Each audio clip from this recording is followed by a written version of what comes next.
بسم اللہ الرحمن الرحیم۔ میرے عزیز ہم وطنوں اور دنیا میں موجود تمام مسلمانوں کو السلام علیکم۔ میں حسین امین، لک اینڈ تھنک کی ایک نئی ویڈیو میں خوش آمدید۔ ناظرین گرامی، ترکی میں شدید زلزلے نے ہزاروں جانیں نگل لی ہیں، جس پر ہر آنکھ اشک بار ہے۔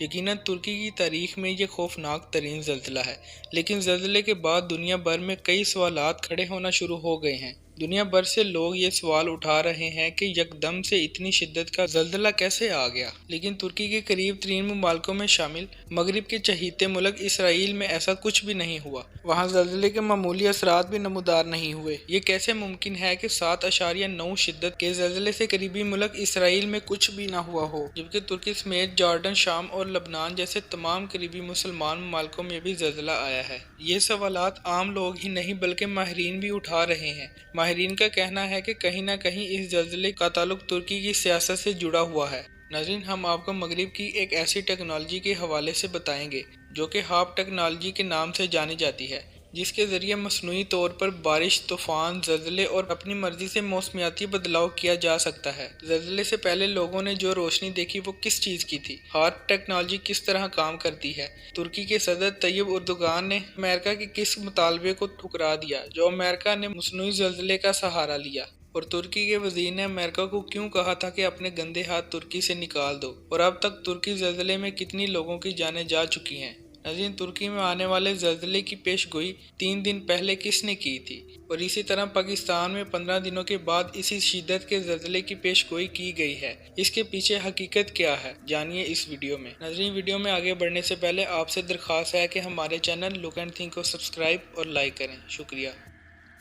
ناظرین گرامی، ترکی سمیت جارڈن، لبنان اور شام میں گزشتہ روز 7.9 شدت کے زلزلے نے تباہی پھیر دی ہے۔ بتایا یہ جا رہا ہے کہ 10 شہروں میں 1700 عمارتیں زمین بوس ہو چکی ہیں اور بے شمار لوگ اس کے ملبے تلے دنس چکے ہیں۔ اس کے علاوہ کئی ہزار لوگ اس زلزلے کے نتیجے میں ہلاک ہو گئے ہیں، جبکہ ہزاروں کی تعداد میں لوگ زخمی ہیں۔ ناظرین، آپ کو یہ جان کر حیرت ہوگی کہ ترکی میں آنے والے زلزلے کی پیش گوئی 3 دن پہلے ہی کر دی گئی تھی۔ یہ پیش گوئی کرنے والے سائنسدان کا تعلق نیدرلینڈ سے ہے۔ اس کا نام فرینک ہوگر بیٹس ہے۔ ناظرین، ترکی میں موجود ایک خاص ٹیکنالوجی کا استعمال کر کے یہ دعویٰ کیا جا رہا ہے کہ یہ زلزلہ قدرتی نہیں تھا، بلکہ مغربی ممالک نے مصنوعی طور پر ایک نئے ہتھیار کا استعمال کیا ہے جس کا مقصد آبادی کو کم کرنا اور ترکی کی سیاست سے کھیلنا ہے۔ ترکی کے لوگوں کا بھی یہی کہنا ہے کہ یہ کوئی آفت نہیں تھی بلکہ ایک مصنوعی زلزلہ تھا۔ بتایا یہ جا رہا ہے کہ مغربی طاقتوں نے ترکی اور طیب اردوغان کی سیاست سے نپٹنے کے لیے اس ہارپ نامی ٹیکنالوجی کا استعمال کیا ہے اور ترکی کو مصنوعی زلزلے کے ذریعے تباہ و برباد کر دیا ہے۔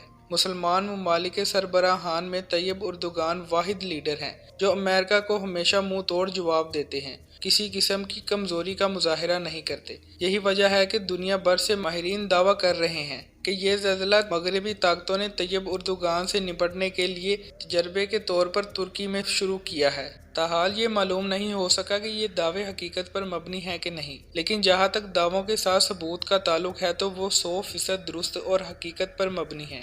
ترکی نے ایک ہفتے قبل ہی نیٹو فوج کے پھیلاؤ کی مخالفت کی تھی، جس پر امریکہ کو شدید تحفظات تھے۔ اسی طرح ترکی کے وزیر نے براہ راست میڈیا پر آ کر امریکہ کو کہا تھا کہ تم ترکی سے اپنے گندے ہاتھ نکال دو۔ امریکہ کو نیٹو کے حوالے سے ترکی کے انکار اور ترکی کے وزیر کے بیان پر شدید غصہ تھا اور ترکی کو جواب دینے کے لیے کافی سوچ وچار کر رہا تھا، جس کے جواب میں امریکہ نے ترکی میں مصنوعی زلزلہ کیا تاکہ دوبارہ ایسی کوئی مخالفت کوئی مسلمان ممالک نہ کر سکے۔ ناظرین، اس کے علاوہ ترکی میں جرمنی، ہالینڈ اور برطانیہ نے زلزلے سے کچھ دن قبل ہی اپنے سفارتی خانے بند کر دیے تھے اور یہ الزام لگایا تھا کہ ترکی میں بڑے پیمانے پر دہشت گردی شروع ہونے جا رہی ہے، اس لیے سفارتی خانے بند کیے جا رہے ہیں۔ یہاں ماہرین کا کہنا ہے کہ شاید یہ ممالک اس منصوبے کے بارے میں جانتے تھے، اس لیے خود کو یہاں سے نکالنے کو ترجیح دی۔ چلے ہم ایک لمحے کے لیے یہ مان لیتے ہیں کہ تمام دعوے محض دعوے ہی ہیں، لیکن اس حقیقت کو کوئی کیسے نظر انداز کر سکتا ہے کہ ترکی میں زلزلے سے قبل اور زلزلے کے دوران جو روشنی اور پراسرار بادل دیکھے گئے وہ کہاں سے آئے؟ لوگ یہ کہہ رہے ہیں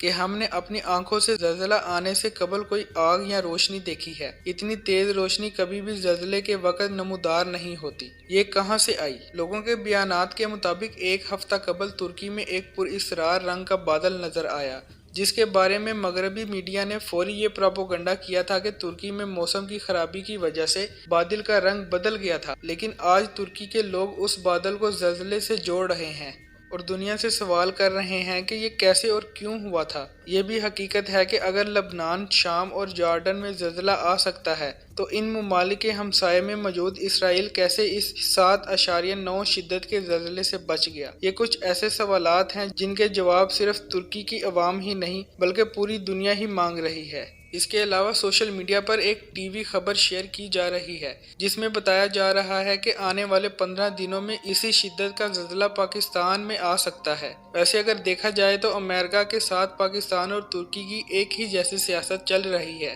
یہاں عمران خان نے امریکہ کو آڑے ہاتھوں لیا ہوا ہے، جبکہ ترکی میں طیب اردوغان امریکہ کو ناکو چنے چبوا رہے ہیں۔ ناظرین، ممکنہ حد تک یہ دعوے سچ بھی ہو سکتے ہیں۔ اسی طرح آپ کو بتاتے چلیں کہ ہارپ ٹیکنالوجی کیا ہے۔ ہارپ ایک ایسی ٹیکنالوجی ہے جسے مغربی ممالک نے مل کر تیار کیا ہے۔ یہ 23 سے 35 ایکڑ کے رقبے پر لگائے گئے 180 ٹاورز اور انٹیناز پر مشتمل ہے، جس سے 3 بلین واٹس طاقتور الیکٹرو میگنیٹک ویوز پیدا کی جا سکتی ہیں، جو کسی بھی ملک میں زلزلے لانے کی صلاحیت رکھتی ہے۔ اس کو بڑی تعداد میں لوگوں کو مارنے کے لیے استعمال کیا جا سکتا ہے، جس میں موسم کی تبدیلی اور زمین کی حرکات کی فریکوینسی میں رد و بدل کیا جا سکتا ہے۔ جب یہ ٹیکنالوجی وجود میں آئی تو تب ہی دعویٰ کر دیا گیا تھا کہ یہ اتنی خطرناک ٹیکنالوجی ہے جو کسی بھی ملک میں زلزلے، سیلاب وغیرہ لا سکتی ہے، اور ترکی میں لوگ اس حوالے سے مسلسل ٹرینڈز چلا رہے ہیں۔ پاکستانی بھی ٹویٹر پر سوال کر رہے ہیں کہ مسلمان امہ کو اس حوالے سے ایک ہونا پڑے گا اور امریکہ کے خلاف ایک زبردست محاذ قائم کرنا پڑے گا،